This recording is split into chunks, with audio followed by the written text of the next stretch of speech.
Bonjour tout le monde, j'espère que vous allez bien. Bienvenue sur New Forest Astrologie à nouveau. Déjà l'heure de vous préparer la vidéo sur la prochaine pleine lune qui arrive et qui se formera en Capricorne le 3 juillet à 11h38 temps universel ou 1h38 de l'après-midi heure de Paris.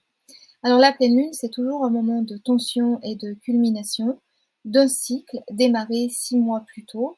Et en l'occurrence, pour celle-ci, le cycle a démarré lors de la dernière nouvelle lune en Capricorne du 23 décembre 2021. Et si vous vous souvenez, cette nouvelle lune, elle nous demandait de nous préparer pour anticiper une année riche en rebondissements et et de nous préparer à être résilient et flexible pour pouvoir faire face aux défis qui allaient se présenter. Alors nous voilà 6 mois plus tard et on peut se poser la question pour cette pleine lune de savoir comment on négocie ces changements cette année, où est-ce qu'on en est, est-ce que ces 6 premiers mois ont amené des transformations, des choses auxquelles on doit s'adapter et comment on s'en sort. Alors une pleine lune, astronomiquement, astrologiquement, ce sont 2 principes qui s'opposent, avec la lune d'un côté et qui représente notre inconscient, nos émotions, ce qui est caché, ce qui est plutôt dans l'ombre et là, elle se trouve en Capricorne à 11 degrés. Alors en numérologie, juste une petite parenthèse, le 11, c'est toujours synonyme de force et de maîtrise. Et en fait, ça résonne bien là avec cette pleine lune par rapport aux énergies du Capricorne, parce que le Capricorne, c'est un signe de terre qui est régi par Saturne et qui nous parle de discipline, de travail, d'indépendance, d'accomplissement personnel et de réalisation professionnelle. Alors c'est un peu tous ces thèmes-là qu'on va travailler pour cette pleine lune. Et puis en face, donc, on a le soleil, principe actif, dynamique, conscient, qui lui vient mettre un coup de projecteur sur notre émotionnel, et le soleil là se trouve en cancer. Donc le cancer, c'est un signe d'eau, et c'est un signe qui est caractérisé par ses qualités sensibles, intuitives. C'est un signe qui a un fort contenu émotionnel, qui est attaché aux racines, à la famille, qui est en contact avec sa vulnérabilité, sa fragilité et qui du coup va avoir tendance à vouloir se protéger, parfois même se surprotéger, ainsi que ceux, dans l'entourage. Donc pour lui-même et pour les autres. Donc ici, on a une configuration en opposition de ces 2 principes sur un axe, l'axe Cancer-Capricorne, qui nous parle de croissance personnelle, de responsabilisation, de la nécessité de faire face à nos insécurités et de partir affronter le monde.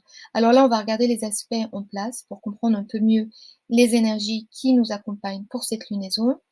Et puis, je vous ferai aussi quelque chose, maison par maison, avant, le message guidé à la fin comme d'habitude. Alors tout d'abord, on a un soleil conjoint à Mercure et ça va nous mettre en contact vraiment conscient avec ce qui se passe chez nous en Cancer. On va avoir, alors Mercure, ça représente, les informations, les échanges, l'intellect, heu ici, en Cancer, ça va être un Mercure qui va nous remettre en contact ou nous mettre en contact avec nos intuitions, mais aussi qui viendra nous reconnecter ou nous connecter à notre passé, à nos souvenirs et peut-être même à nos mémoires familiales. En tout cas, les échanges au foyer seront favorisés et Mercure en Cancer, ça peut être aussi, de la nostalgie. Ça peut être, la recherche du temps perdu et les madeleines de Proust. Et en fait, j'ai pensé, en regardant l'aspect, parce que le Soleil et Mercure, ils sont aussi en sextile avec Jupiter en Taureau.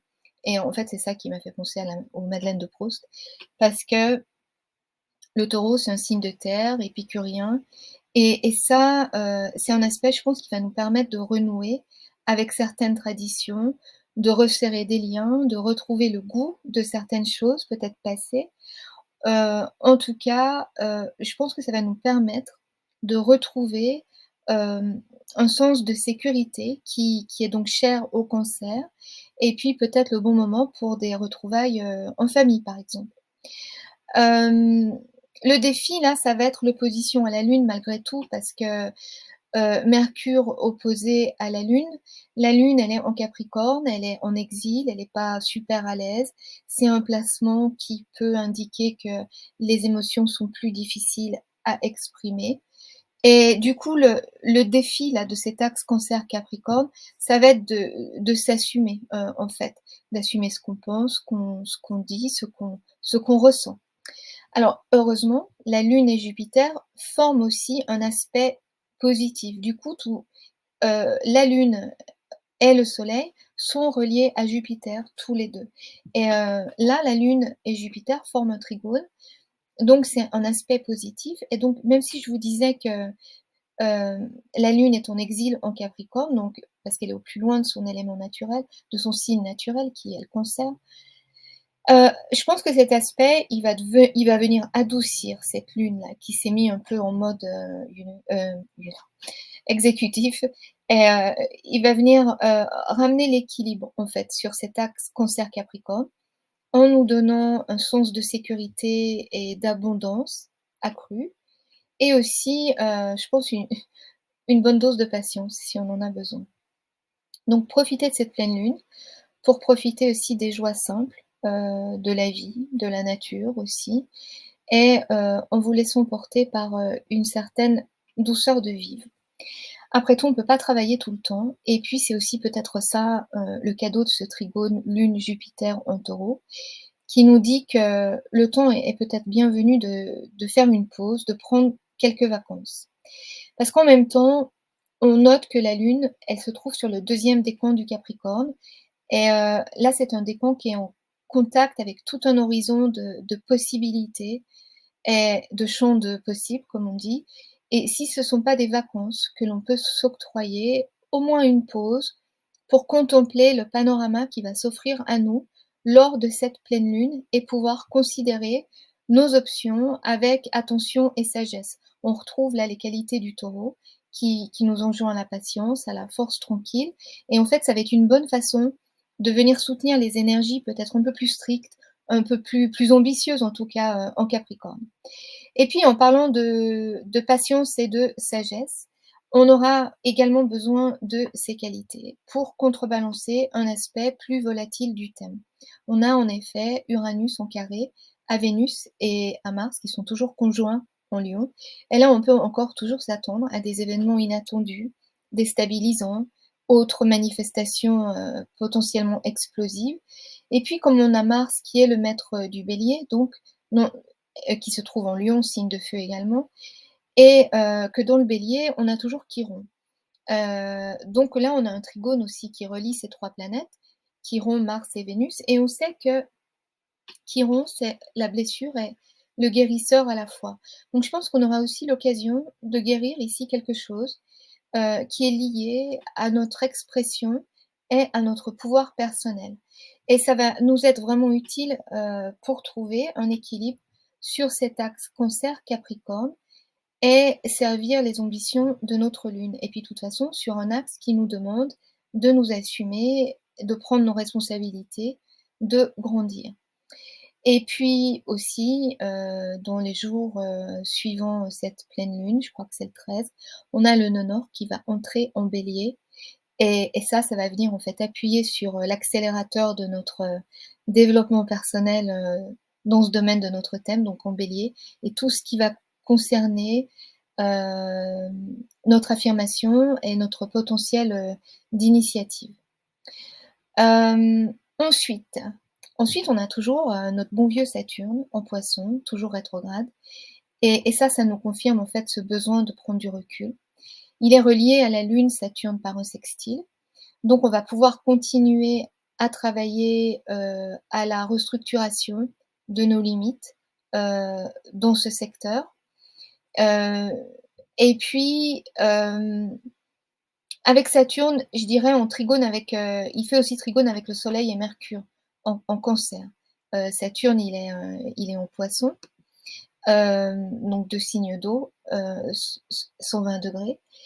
Et les limites qui pourraient, avoir besoin d'être redessinées, heu, avoir besoin d'être revues à la base, en fait. Il faudrait pour pouvoir redéfinir nos limites correctement, je pense qu'il va falloir revenir à l'essentiel.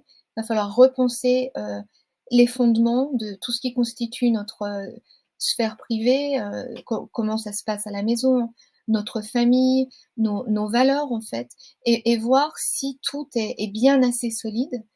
Et puis si c'est assez solide, parce que peut-être qu'on n'a aucun problème de ce côté-là, à ce moment-là, ça va nous servir de base, de support, pour à utiliser consciemment pour construire ce qui se prépare. Et justement parce que, si on a cet aspect de restructuration, c'est peut-être bien pour finir un autre travail ici sur cet axe Cancer-Capricorne. On a Pluton rétrograde qui est de retour en Capricorne pour le reste de la fin de l'année. Et là, je crois que c'est pour nous donner une dernière chance de régler quelque chose ici, mais de régler quelque chose vraiment de manière, radicale, de manière profonde, pour, des transformations, vraiment conséquentes, mais nécessaires aussi, et qui sont en relation avec le signe du Capricorne. Alors c'est là, je me suis dit: «Peut-être que je vais vous donner les grandes lignes par maison». Et donc je vous invite à réfléchir à ces thèmes par rapport à la maison chez vous qui se trouve, en Capricorne. Alors si vous avez la maison 1, peut-être que, ce travail à terminer pourrait être lié à votre image, à votre réputation, à votre autonomie et à votre autorité, à votre sens des responsabilités, en fait. Si vous avez la maison 2, la question pourrait se poser, au niveau de la gestion de vos finances, de vos ressources. Hem, quels, vers quels objectifs, en fait, heu, pour quels objectifs vos ressources sont-elles importantes? À quoi, elles vous servent et à quoi voulez-vous vraiment les mettre au service de? Et puis, toute l'idée de la gestion, de la structure derrière ça. En maison 3, peut-être qu'une question, qui pourrait se poser, c'est celle de votre capacité à réfléchir de manière pragmatique, j'ai du mal à parler aujourd'hui, et surtout, est-ce que vous pouvez utiliser votre savoir et les informations qui sont, mises à votre disposition, de manière productive, efficace? Est-ce que ça peut vous servir sur cet axe-là? En maison 4, c'est l'organisation de la maison là qui va un peu, être sous la loupe, de Pluton en Capricorne. Est-ce que c'est un domaine, la maison, de votre vie qui vous soutient, qui vous structure, donc qui vous aide là sur cet axe? Ou sinon comment, réformer, cette zone pour justement, qu'elle vienne vous aider, dans vos réalisations, en fait? La maison 5. Heu, quel est votre rapport avec votre créativité, ici? Le rapport avec les enfants, des questions de discipline, trop, pas assez, des questions d'ouverture aussi, est-ce qu'il y a besoin de réinventer ce secteur, de recréer ce secteur?